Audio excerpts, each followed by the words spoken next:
You are here once again. And this morning, I have the great privilege to get to introduce one of our elder candidates today. And so, Mike, why don't you make your way on up here.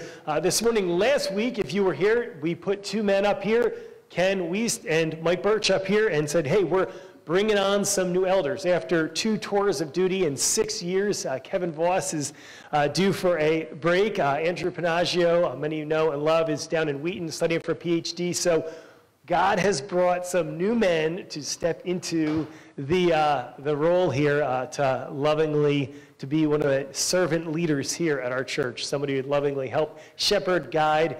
And so Mike is one of those guys. Mike has been here. How long did we say now, Mike, you've been here? 7 years. I couldn't even believe that myself. Mike has been here 7 years. I mean, he came as like he and Katie, fresh out of Michigan State. You know, no kid, just 2 college kids, man, just figuring out marriage and life. Been here 7 years now. They've been a part of numerous different communities now, with Ottawa Hills starting, and then Kenwood, and then as that has continued to grow. So if you've been in the Holderbaum's community, you know and love them well. Mike has been here, and he has been a huge resource, particularly, I want to say, over the last 3 years. Mike has been a part of our vision process where we were kind of re-envisioning who do we want to be in the next 10 years or so as a church. And so as we're thinking about bringing on a new pastor, Pastor Josh, who's going to be preaching this morning, he is part of that process. As we were praying about this building and this space, he's part of that process, and he's been on our elder team in training for the last year. And so, well, he's not elder in years here. He hasn't quite made it up into his 60s yet. You know, he is a guy who has walked with us for a long time in this church, and we just wanted you to get to know him a little bit. And so he's going to share just a short version of your story, and then you get a little bit way to get to know. If you have questions, want to follow up with him, or want to follow up with us as we're going through this process, we're going to put these guys up for a vote in a couple of weeks, but we wanted to get their stories and just get them out there. So, Mike, I'm going to hand it over to you. Excited to hear your story. Thanks, Mike. I've been told to keep to 5 minutes, so I'm going to set myself a timer. Not one that dings, because our family uses ducks, and that would be a little bit distracting. I did do that to my LTG group in our home as we shared our stories and had ducks quack every 10 minutes. So this time I'm going for 5, so I've got to, I might abridge some things. So as Mike mentioned, if you haven't met me, my name is Michael Bertsch. My wife, Katie, and our 3 kids have been here. Well, they've been here for, respectively, Raymond 4 years, Cameron 2, and Olivia for 2.5 months. She is our peaceful redhead. I'm allowed to make that joke because my mom was a redhead.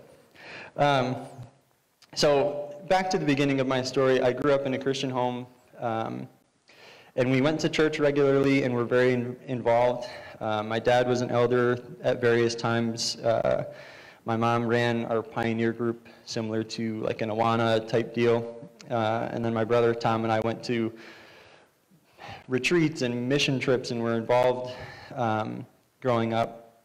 And with all this activity, it just kind of filled our calendar, but didn't come home with us. We didn't talk about it. It wasn't a way of life. It didn't creep into the day-to-day and what that means. And all it felt like was something that I knew and understood, but engaged with as like a feel-good moralism, not a relationship or what God had for me, and that he had done something that required a response from me. So by the time I was in high school, I interpreted this separation of, I joke, church and state as a norm. And I felt like everyone else was doing this, that church was a way to feel good about yourself and what you're doing, and then you went on and lived your life and did what pleased you. And this kind of separate lifestyle led to trying to find things that I could get away with. So smoking and drinking and partying on weekends with friends, and yeah. Shortly after that, began dating Katie after our junior prom, and within a few months we went to our small group leaders and asked like the question of how far is too far, and what we could get away with, what was what was allowed, how far could we push the boundary. And they said that it was fine as long as we didn't go all the way. And at the same time, I was a leader in a middle school youth group, which was crazy, that I was leading other young kids in the church while living this life of sin and hiding and all these things. So I felt like life was great. In my senior year, got an awesome girlfriend, playing sports, having fun, goofing around with the guy friends I had. But it was so superficial. So God, in His mercy for me, tore down the facade I had built. Between senior year of high school and college, my aunt and 3 young friends died in tragic accidents. And this kind of ripped apart that veneer that I had. Friends were not supportive, didn't ask like how I was doing, what's going on, because these were kind of 3 isolated events and incidents, and no one friend was involved in all of those except for Katie. So she was kind of the only person that I had to go through all of this with. And I'll abridge that portion of the events of the summer. So right before college, here I am, like having lost 3 friends my age or younger, thinking, what is the purpose of life? If I could die the next day, or even my aunt at 51, like it's a short lifespan, and I need to figure out what this means and who to do it with. So this left me vacillating between like a suicidal depression and seeking after things that would fill that gap. So going into freshman year at MSU at Welcome Week, trying to fill that void with anything that I could find. And yeah, a lot of that involved trying to pretend at parties and act like everything was fine, and then just waking up sad and empty. And luckily that only lasted a week. And on one such morning, a knock came at the door. And apparently, being the good Christian church-going kid that I was, I had checked a box on a spiritual interest survey. So John Holderbaum, one of our other elders here, is he here this morning? You might be downstairs with the kids. Or, hey, all the way in the back. Hi, John. So he knocked at the door, and I answered in one of these less than prime mornings. And if I said what I said then, I may be disqualified from eldership. I told him to pack it and leave. So, yeah, he was inviting me to a Christian organization called Crew. But luckily enough, the only person I had at MSU I was visiting daily, and one of our times back from the cafeteria, we happened across a Bible study, and they roped us in. And for the first time, I saw an authentic relationship between other men where they were vulnerable with one another and found ways to support and encourage. So I 30 minutes walk from my dorm, went to a different dorm's Bible study because that was the only place that I felt like I could be safe and accepted, and started going to these large group events called Real Life, and at one of these heard the story from John 11:35 and how Jesus wept, and from this background of experiencing death and sadness in such a real way, for the first time I heard of a compassionate Jesus, feeling the sorrows of the people around him, even though he didn't need to.